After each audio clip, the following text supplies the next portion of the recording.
these things are so shocking that I thought I literally have to film this to, like, one, to remember, two, for the personal experience, and three, just to share the story with everyone else, because everyone was just calling bullshit on me all the time. So I was like, look, I filmed it. so like, I'm just drifting off to sleep, and the next thing, something's on the roof of my hut, and it's ripping up the roof of my hut, and I'm lying in bed like, what the fuck? Like, what's trying to get in the hut? My first thought was, they've shot the gunman on the front of my guest house, and they're coming in to get me. As a Westerner. Yeah, it's like throughout Pakistan, it's completely fine. Everyone's friendly. I only had like one kind of sketchy situation on the first night where I met some locals and they tried taking me down a dark alley.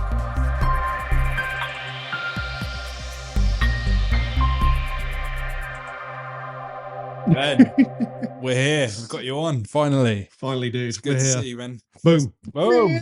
Not already joking. Yes, mate. Right. Yeah, we're buzzing. Yes. It's good Finally got hold of me. got you on, mate. I've been searching for this man for a very long time. He's been either traveling the world or he's out doing his work, which is a full-time photographer.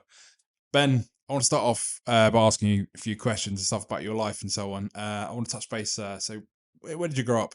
I grew up in Guernsey, and I've been here my whole life, but I spent a little bit of time in Bournemouth in the UK at university studying photography. And then after my university experience, which was like 4 years just doing commercial photography, I then started my traveling and my professional photography career. And I've just been kind of doing 6 months of business photography and then 6 months of travel photography. So yeah, I'm a Guernsey boy. Guernsey boy. So can you remember, like, going back your first ever times with a camera? I mean, what was it like for you back then? Was it just random photos, or are you at the level you're at now? It was actually a video camera, and really? I used to video skateboarding with the boys, Yes. and I was probably like 12, 13 years old, just running around with a camera, just filming us getting up to no good, skateboarding on the streets. We didn't have a skate park back then, so we were just like running up and down the road doing tricks. But the videoing of the skateboarding, it would, like, making the video always took too long, and all my mates would be so frustrated. I'd like, me editing for 2 months. So then one day I just picked up the photo camera my dad had, and I took photos of everyone skating and then gave them the photos the next day, and everyone was pretty buzzing. I had like a good result, and I was like, yeah, everyone's happy. Like, and everyone's not having a go at me taking 2 months to edit a film. So yeah, I just used to photograph. It went from videoing skateboarding to photographing skateboarding. Then at A level, like, I'm not too good at English, not too good at maths, and I was definitely more on the creative side of life. So yeah, I just did art, photography, and DT graphics, and then that's really when I started taking photography a bit more serious, not just photographing skateboarding. I started doing landscapes and more portrait work, a bit more documentary as well. I was like photographing fishermen over in Guernsey, and yeah, I just loved that. And then really, I did pretty well at it, just to be honest with you. Like at A level, I was like, hey, I'm actually pretty good at something, not just skating. So went from that, studied at university, commercial photography for 4 years, and learned my skills there really, and then just become self-employed after uni, to put it quite in a short sense. How long have you been full-time now, working for yourself? Well, full-time, about 5 years. Really? So after uni, I was a professional portrait photographer on Princess Cruises, which was good. I did that for 6 months, but there was a lot of drinking involved being on a ship. And I thought, look, I've just done a university degree, and I don't want to be photographing old people leaving the ship, and half the time I was dressed up as like a whale or a lumberjack. And yeah, I just wasn't really digging it, and I was drinking far too much. So I left the ship and then worked for a print lab. It's called SnapMad. And yeah, I was just printing photos and stuff. And then it kind of like overlapped where I was shooting a lot of landscape in Guernsey, and I was printing a lot of my own work. And then, to be honest with you, I was like printing so much of my work at SnapMad, it kind of made sense for me just to use the lab instead of working for the lab. So that was kind of the overlapping period, and then just jumped and bit the bullet and became self-employed. Yeah. No regrets then? Absolutely zero regrets. Like, it was hard at the start, and nothing's been easy all the way up to now. It's still not easy, but what's been your most challenging part then with that?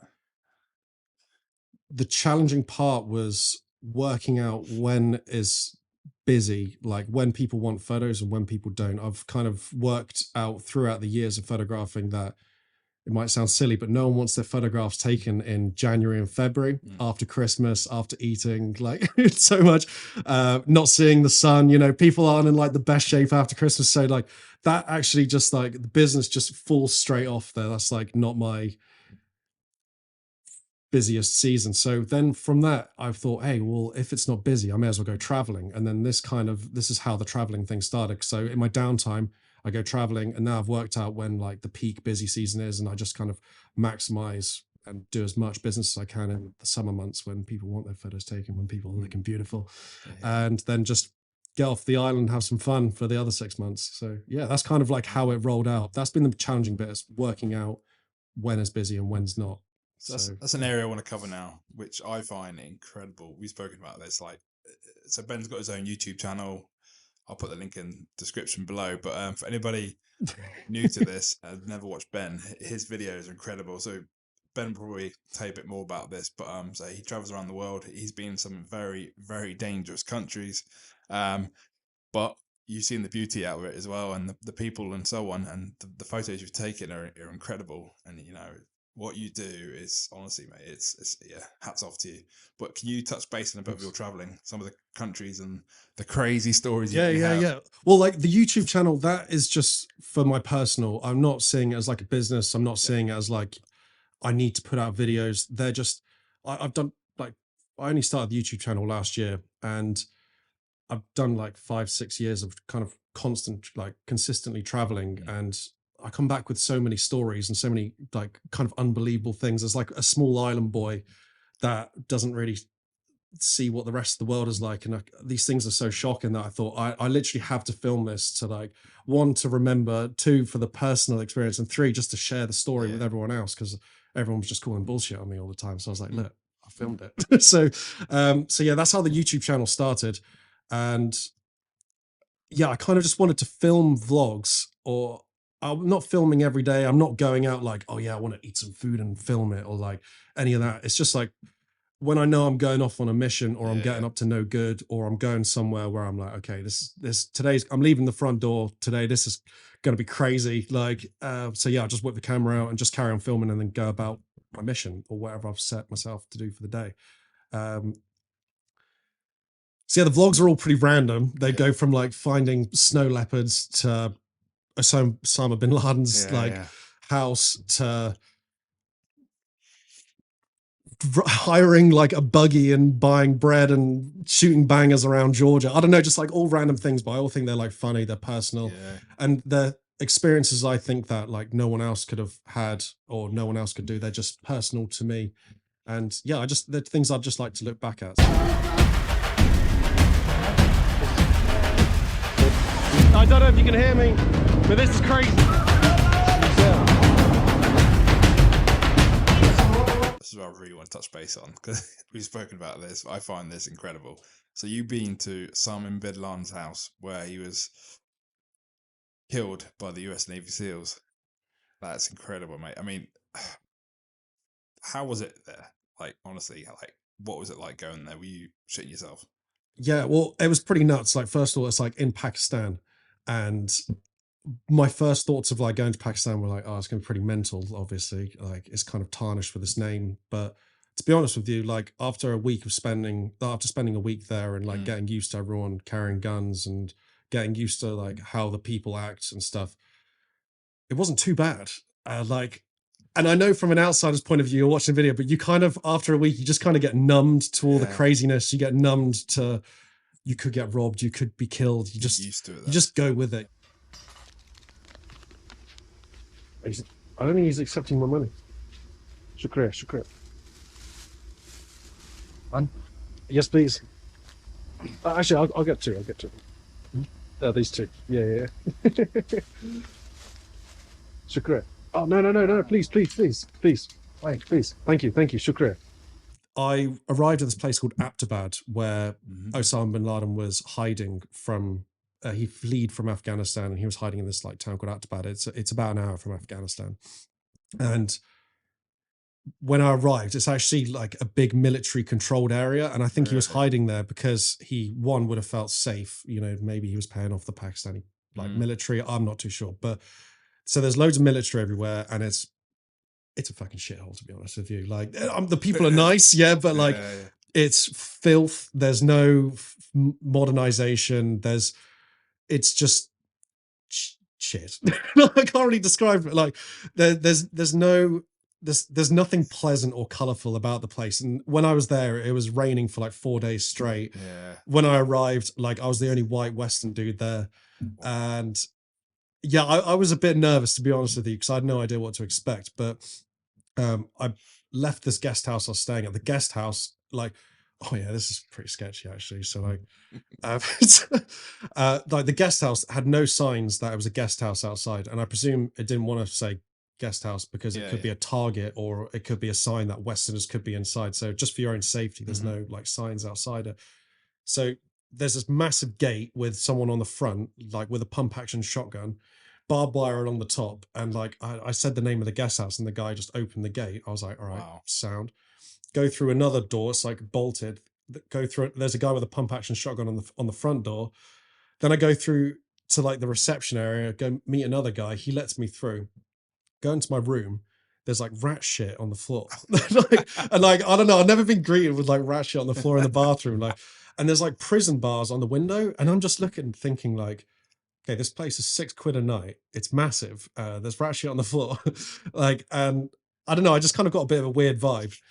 And so I'm in bed, like, and I'm just on the phone, time difference, it's like 10 at night. And I'm on the phone to my mate, and I'm just like, yeah, I'm in Aptabad. It's pretty crazy. Next thing, I hear a gunshot go off outside. Then I heard another gunshot, and like I heard about 6 or 7 gunshots go off, and it wasn't too far away. It sounded like it was about 20 feet away. It was loud, yeah, and it made me panic because my first thought was they've shot the gunman on the front of my guest house, and they're coming in to get me. He's a Westerner. So I like close my windows, hang up the phone. I'm literally hiding behind the sofa, put the double lock on my door. These are big, like heavy doors as well. Yeah. I'm like just in my room, just waiting for another sound. There's people like shouting and stuff outside. There's just nothing else. And what I got told was like in Karachi, this is the week before, I got told like 1 gunshot is a warning, and then 10 plus gunshots is like a celebration or a party or. Really? And I heard like 5 or 6 gunshots, which is in between. And I don't, to me, that was instantly like, that's not good news. But anyway, so like, that was fine. Nothing happened. I kind of shot then or anything like that outside. Yeah. Like I let 20 minutes go past, and I opened the door, and I was like, oh, everything good? And he was like, yeah, no problem. No problem. No problem is like an international word out there. So following day, I was like, right, I'm going on the mission. And like in this place, there's no taxis, there's no modernization, and it's what they call a Suzuki, which is just a Suzuki car, but they just call them Suzukis. And Aptabad is one big long road, so it's just Suzuki vans going up and down all day. And I had no idea of this when I arrived. I just see all these Suzuki vans with like people in the back, so I think I'm hitchhiking. So I'm like, go to the front, just jump in the back of the Suzuki with a bunch of Pakistani dudes. I'm like, all right, okay, here we go. Like, don't really know where I'm going. Got Google Maps saying like, go to this main road. Then I'm gonna have to walk for about half an hour off the main road to Osama Bin Laden's place. And I read online that the locals don't really like this place because 1, it got bombed. Like 2, it caused loads of problems with the locals. And 3, it's not like something that tourists should be buzzing to go and see. So I'm like kind of keeping it cool. I'm not there like, oh, you've seen Osama Bin Laden's house. I'm like, I'm kind of just like, I know what I'm doing. So get in the back of the Suzuki, and then, I'm just this is about a year and a half ago. Yeah, get back in the Suzuki, get to where I need to go, and then I just start walking.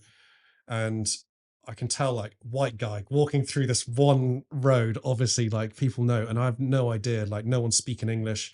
So I'm like looking around, salam alaikum, salam alaikum.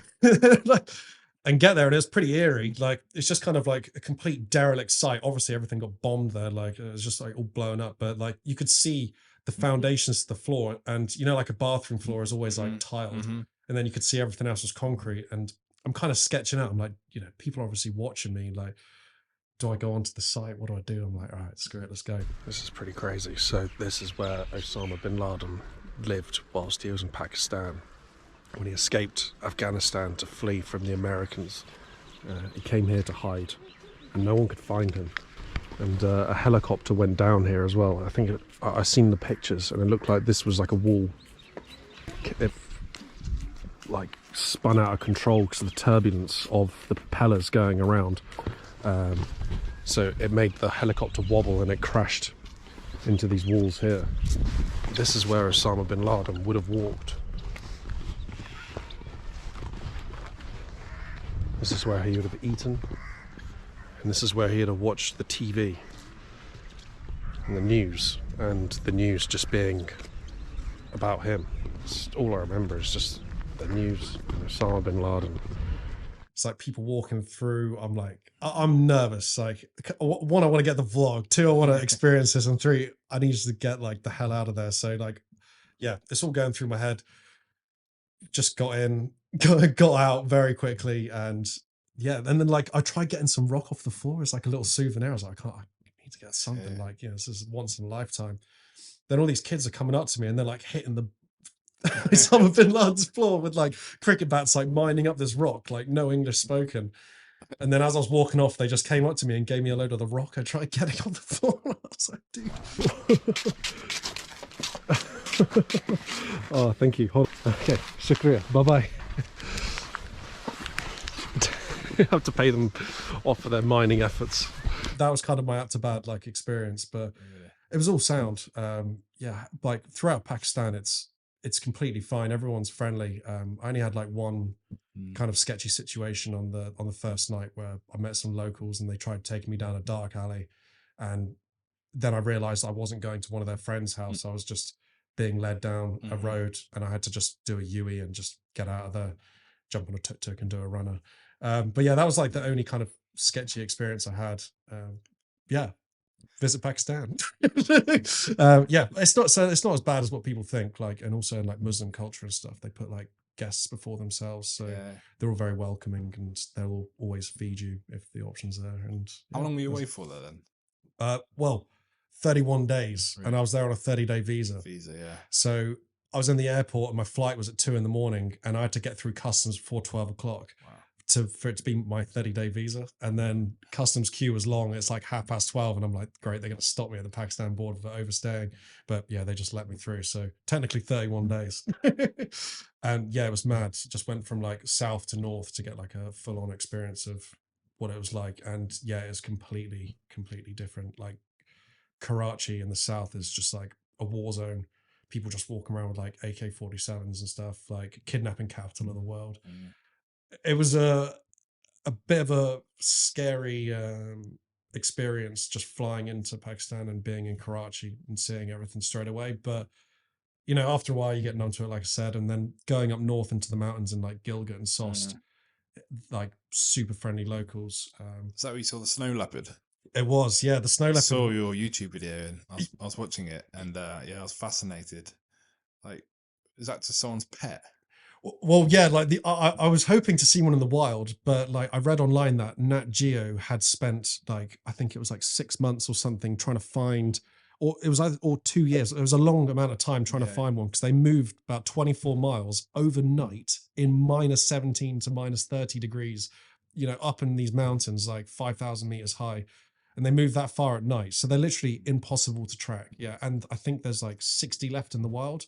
So the chance was slim I was going to find one. We've seen some tracks, but we didn't see any in the wild. But we were just like in this kind of like mountain, like kind of like park, national park area.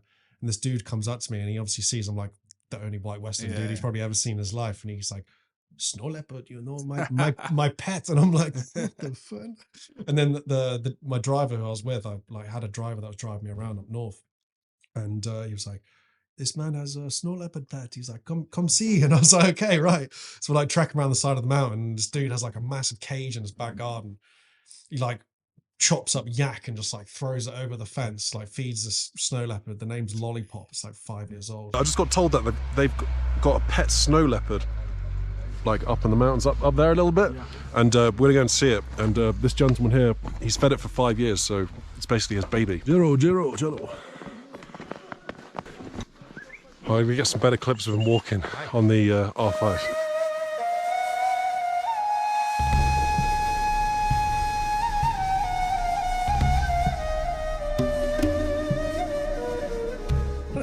people you were with then? They're the family, or they're just people you met along the way? So there was. They seem really nice and friendly, warming people. Yeah, they are. They're all like, one of them is the owner of the guest house. Like he's like the main guest house guy, and he wanted to come for the journey to go to this national park, like just to go up into the mountains. It's like one of the most beautiful areas in Pakistan. And so we're driving for about 4 or 5 hours, and then he was like, "Oh, can I bring one of my friends?" And then the friend brought his girlfriend, and then I was with the driver. So we ended up with like a proper big crew, like which was cool. I think they just like were in it for like a free trip, as well. Okay, man. Oh, it's a she. It's a she. It's a she called Lolly, and she's rolling around in the snow at the moment. Good. Yeah. Super friendly. This is mountain life. What's the best snow to eat? This one. This is the best one. Fresh snow. Okay. On the way, like there'd just been like a massive landslide, so we had to wait like in front of this landslide as they cleared the road, and it's like pretty daunting where you're literally no one else around, and we're parked opposite massive boulders which could just write you off. And yeah, we had to wait for an hour just for them to clear the road, and then off we went. But yeah, like I said, everyone was just like super friendly the whole time. Like the hospitality is on another level, and yeah, I'm going to go back on a 90-day visa and spend a lot more time there, because now I've kind of got a gist of the culture and how it works. There's like a lot more things I want to see. I guess you're picking up their language a bit more. You know sort of what they're saying, because in some of the videos you're sort of chatting to them, and they obviously know what you're on about as well. Yeah, like keywords, and then like broken English sort of keywords. Yeah, like problem, Yeah. no problem. But yeah, like I think if you kind of pretend you understand what they're saying and stuff, like it gives you a bit of trust. And if you can say keywords, I say this like whatever country I'm going to, I'll always learn like hello, goodbye, thank you, okay, yes, no, because once you show that like bit of interest that you care, and you have a bit of interest in the culture, like things really do swing your way. And like just screaming salam alaikum, which is like hello, in Urdu, or like they just love it. So like just getting a warming response, and then them saying like hello in English back, they just love it as well. So I think like that goes with any country you visit. You should definitely learn the words. Has there been any like points in your travel where you've been like, I don't know, sort of like really scared and worried, and you really like thought I should not be here? Oh my god, that's a big question. Yeah, pretty much every trip there's something which happens, but Tell us something. you got to give us something. Okay, one that sprung to mind, and so I'm staying in this hut on the Burmese border in the north of Thailand. It's like about an hour outside of Pai, for those who know, like about like north of Thailand. And I'm staying in this hut. It's about a 200-meter walk to this muddy road, which you can't even take a motorbike down. I'm staying in the middle of a field, with fields everywhere around me, and I'm just lying in bed. And earlier that night, because I'm staying in such a remote place, it was like £2 a night as well. That's pretty much the main reason why I was staying there. This is like in my early days of traveling. But earlier on that night, I'd like looked up, what dangerous animals are there? Like, are there snakes? Are there tigers or whatever? Because it's like a little bit mountainous, and it was like, these big cats are here. There's these tigers. There's these poisonous snakes and stuff. So like I'm just drifting off to sleep, and the next thing, something's on the roof of my hut, and it's ripping up the roof of my hut, and I'm lying in bed like, what the fuck? Like, what's trying to get in the hut? Like, and I can't even scream for help because one, there's no one around me. Like, what am I gonna do? Scream? Like, provoke it? I don't know. So I get the broom and I'm like hitting the top of the roof, and then I'm thinking like, am I taking on like a tiger, or like what's on the roof? Like, it's trying to get in, and I'm bashing the roof and it's going nuts. And then I'm like, what can I do? I don't know. There's no toilet or anything to hide into. Like, it's just like a bamboo hut, and it's trying to get in. Like, it was going to get me. And then I'm just like I stop hitting. And I'm thinking like, I'm probably provoking it. And I just lay in silence. I could just hear it just jump off the roof. And I'm like, okay, what the fuck? Like, do I look outside? What is this? It's pitch black outside. There's obviously no lights. And then, it just went. And I have no idea what it was. But at that moment, I was like, I'm just going to be eaten alive. I'm going to be like fighting a tiger or something. I don't know. But I feel like with wildlife, like those are the scariest moments for me like personally when you're traveling, because it's like unpredictable with Can't like control it either. yeah, like when say you have confrontation with someone who's just tried like robbing you or tried scamming you or trying to do something bad to you, like human to human, you can always work it out and you can just justify the situation. But when it's wildlife, it's unpredictable, and I'm not like good with dogs, let alone like tigers or monkeys or whatever. It's the same in like Turkey. I had this like I was staying in this village about 8 kilometers away from people watching may have heard of Cappadocia, but I was staying in this village called Mustafa Pasa, which is about 8 kilometers away from the main village to get to Cappadocia. Again, I thought it was closer, but I was staying. But the only reason why I stayed in this village is because there was a cave on Airbnb, like £8 a night. I was like, that's awesome. I was staying in a hole in the rock for a week. I ended up staying there like 3 weeks in the end. It was awesome. But I was walking every day from this like cave to the main village to get food because there's no like restaurant or anything where I'm staying. And like some days I'll just hitchhike. It's like minus 18 outside. It's snowy. It's icy. But every day I was walking, like, or whenever I'd walk, there was no one walking. There was no one on the road. And I'd think like, oh, like it's quite nice, so peaceful, like no one else around. And then, and the reason most of the time I wouldn't even put my thumb out to hitchhike, the locals would just get me in their car. And I thought something was up. And then one day I went back to the village and I was like, oh yeah, you know, like just walked to the main town. And then this guy was like, no, big problem, big problem. He said, dogs, they eat children. And I was like, what? And he said, yeah, the farm dog's very hungry at snow time. They eat children who run on this road. And like, I'm like, nah. I'm like thinking like, nah. So anyway, I've never seen a dog on this road, and it's really nice. It's through the mountains. Anyway, I completely ignored what he said, and like, there's no bus or no, like, I think there was a bus, but it was like once a day or whatever. But anyway, I'm doing my daily walk. I'm walking to the village again. Should have listened to this guy, right? I'm about 2 kilometers out, and then all of a sudden, it's not a German Shepherd. It's like bigger than a German Shepherd. And it's just black, yeah, and it just comes out of nowhere, and it's going fucking nuts at me. It's barking like crazy. It's growling at me, and it's facing off with me. And the road's ice, yeah, like, and it's about 3 foot snow, 3 foot deep snow all around me. Can't run, can't scream, and this thing's facing me, yeah, and I'm just going, and I'm putting my hands up like this because, like, I think I was watching a Joe Rogan once, and he said, like, if you're going to encounter a bear, you need to like act big and ferocious. And I'm like, well, if I don't say anything, this dog's just going to go for me. It probably hasn't eaten in a week. It's just looking at me with my backpack on, like, oh yeah, this looks tasty. Joe Rogan saved your life. Basically, yeah. And I'm just going nuts at this dog in the middle of this road. And I'm like scaling back on this ice. Like, I can't walk fast. It's freezing. And I'm just going nuts. And I'm going nuts. And I'm starting to be out of breath. And and it's edging towards me. And I know it's just going to pounce at any moment. My throat is like fading, like, so I've just been going so crazy. And then eventually it just stayed there. And I don't think it wanted to go onto the ice where I was shimmering back. It must have known, because it was like icy tarmac, like, and it wouldn't get onto the ice. And then eventually it just fed, and I just basically just ran back to the town and then just waited for the bus or did whatever I had to do. But yeah, that was like another one of those ones where you're like, that could have died. So apart from your travels, mate, you've also got a business. Can you tell us about that? Yeah, so like I keep the travel photography and the business photography separate. Like, traveling is my passion, and photography business is my photography business. And I don't want to overlap the two, purely because I don't want to be traveling and thinking, oh, I've got to work today, I've got to do this, I've got to do that. Now, that's my fun. Keep them completely separate. I always will. I'm never going to be taking on travel photography jobs.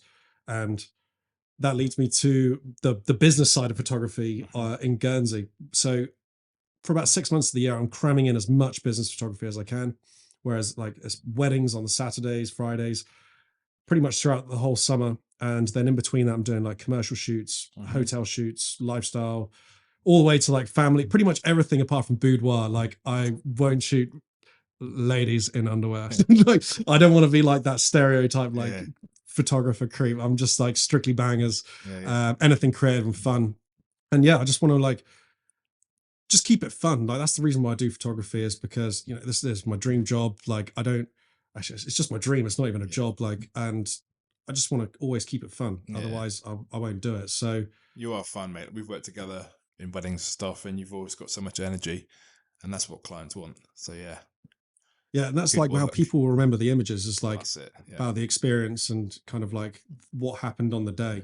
For more personal stuff, I know like and then with like the hotel and the commercial and like side of things, that's where the creativity has to flourish, which comes with a bit of planning also. You do night stuff, don't you? That is my forte. Like, yeah. So that's how kind of like the landscape photography side of things started. This is another big part of my business is selling landscape and canvas and print. But yeah, I actually bought one with me today, and this is my newest like astrophotography piece. If we can get that on the camera, or actually we'll pop it up on the screen. And then this shot is Belvoir at night, and I shot this on Tuesday. I was doing an all-nighter in Herm, and yeah, pretty much just plan a bunch of shots. I have like apps which show me like where the Milky Way is going to be, and like I can calculate, like how high the tide's going to be, winds, reflections. Like I pretty much think of everything there is. So when I rock up, I'm not just shooting blindly. I'm like, right, this is pretty much a calculated shot, always leaving a little bit of room for creativity.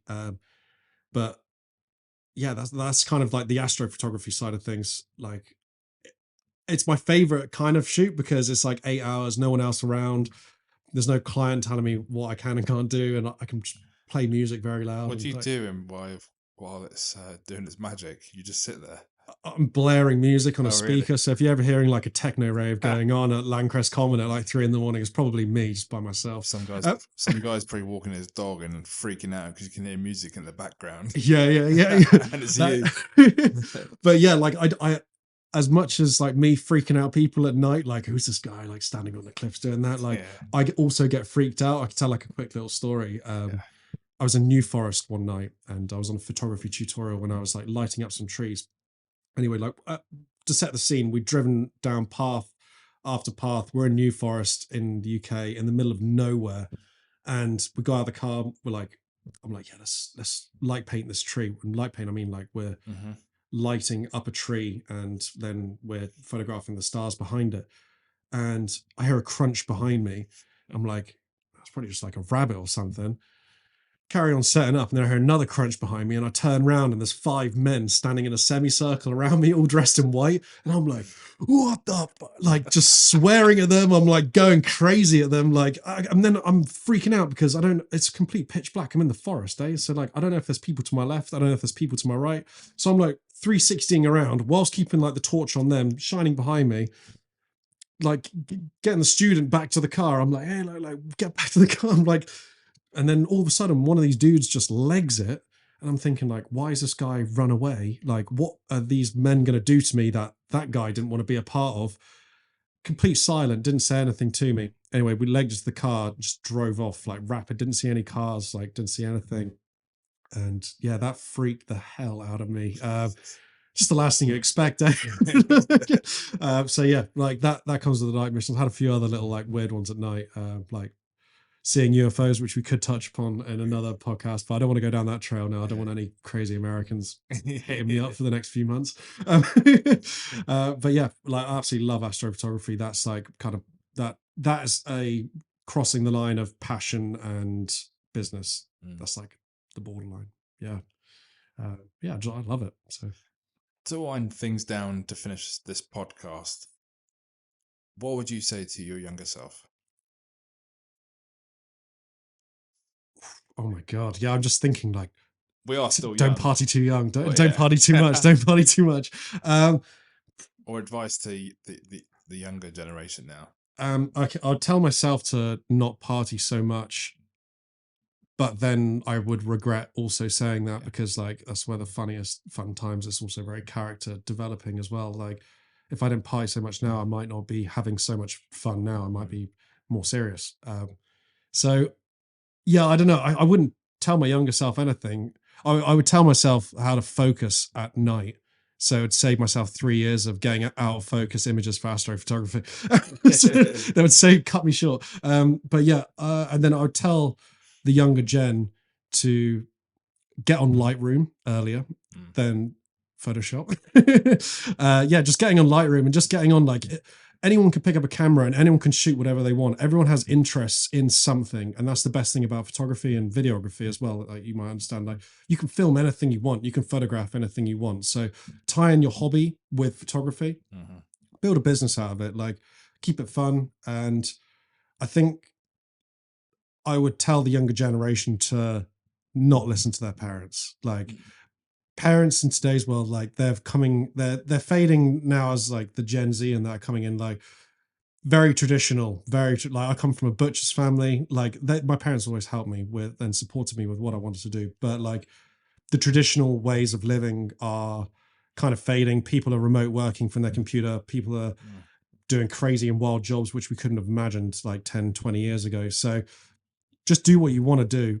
If you find it fun, just stick at it, and you can make a business out of it. Like, but yeah, just keep it fun. Like, I just don't see any point in living life if it's not fun. Like, if you're not having a laugh and you're not having fun, why are you doing it? Like, and I know everything comes with a stress, and everything comes with a cost, and everything comes with like time putting into something, and it might, but if the reward is fun, then stick at it. So yeah, that's what I would tell the younger generation. Like, yeah, keep it fun and cool. If people want to find you, what's your information? So your website, email, and so on. If you want to find me, they can go onto my website, benfiorephotography.com, or they can find me on Instagram at Fiore Photography. But most importantly, if they want to find out more about my work and where they can purchase canvases or prints, they can head over to the landscape shop on benfiore.com/landscape shop. And if they have any questions or queries, they can drop me an email. And if you see an image that you want to purchase and you want a custom or unique size, then you can hit me up. Anything's possible. I can make canvases to the millimeter. And yeah, I'm also open to custom requests. So if there's something you don't see, hit me up and I can shoot it for you. Cool. Yeah. And that's just likewise with jobs, like whether it be hotel jobs, family jobs, absolutely anything. Like, I'm down to shoot, and it'll be fun and it'll be creative, and you'll guarantee good results. Listen, Ben, it's been a pleasure to have you on. You're a truly inspiring guy, and anybody that's watching this, follow him and look at his work, because he is incredible. Okay. Cheers, Ben. Buzz and gas. Respect. What are we doing? Oh, dude, it's one of them. High five. messed it up. Cool. Cheers, Ben. Thank you, mate. In a bed.